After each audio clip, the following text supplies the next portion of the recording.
Hello, my name is Sean T, and today I will be presenting my article, Academic Success Experiences, Promoting Research Motivation and Self-Efficacy Beliefs Among Medical Students.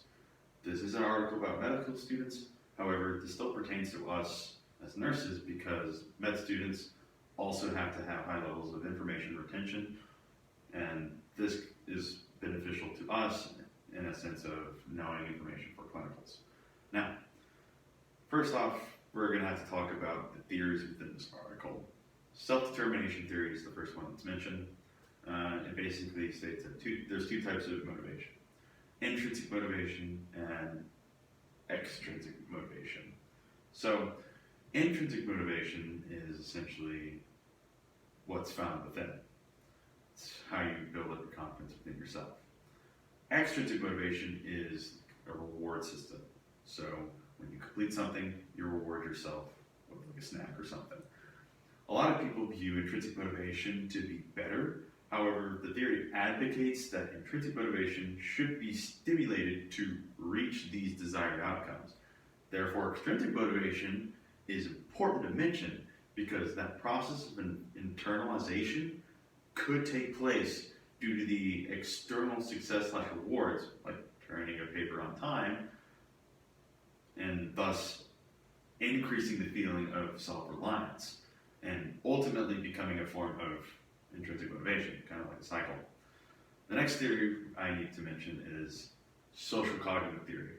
It's when you master a routine and or task, and that success you get from it bolsters your confidence and motivation.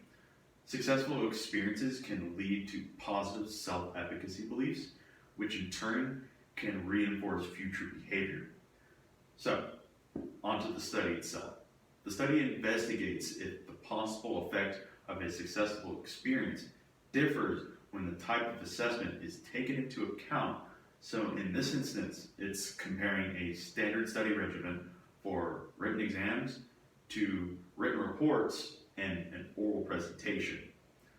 The hypothesis that they had was that oral presentations and written reports would influence intrinsic motivation for research and research efficacy beliefs to a larger degree than standard assessments such as the written exams. Now, all first-year medical students of the selected college were asked to fill out a questionnaire in the first semester of the first year of medical training in 2016. In the second semester of the first year, they then were tasked with presenting and performing written reports the following year in 2017. The students were approached again with the same questionnaire in the first semester of the second year of medical training, which was the post-measurement in 2018. Now, to give you a better idea to the sample size, as I forgot to mention, it was a total of 275 students, but only I think about 243 students actually participated. This is important to let you know that the sample size wasn't really too small, like 50 students. It was a pretty large scale amount of people. So, what were the findings? So the data showed no difference in success from intrinsic or extrinsic motivation specifically.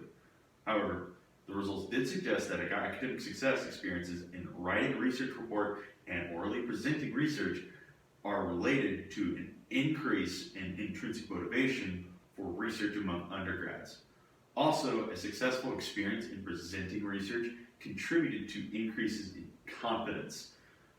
So, a high grade on the exam was seen not to have an effect on motivation for research or research confidence, and none of the measured success experiences influenced higher levels of extrinsic motivation for research.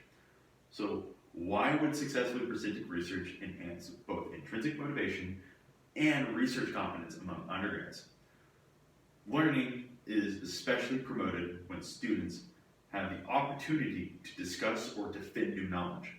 Orally presenting research suits this goal and contributes to feelings of ownership. So presenting an outcome is a crucial part of conducting research.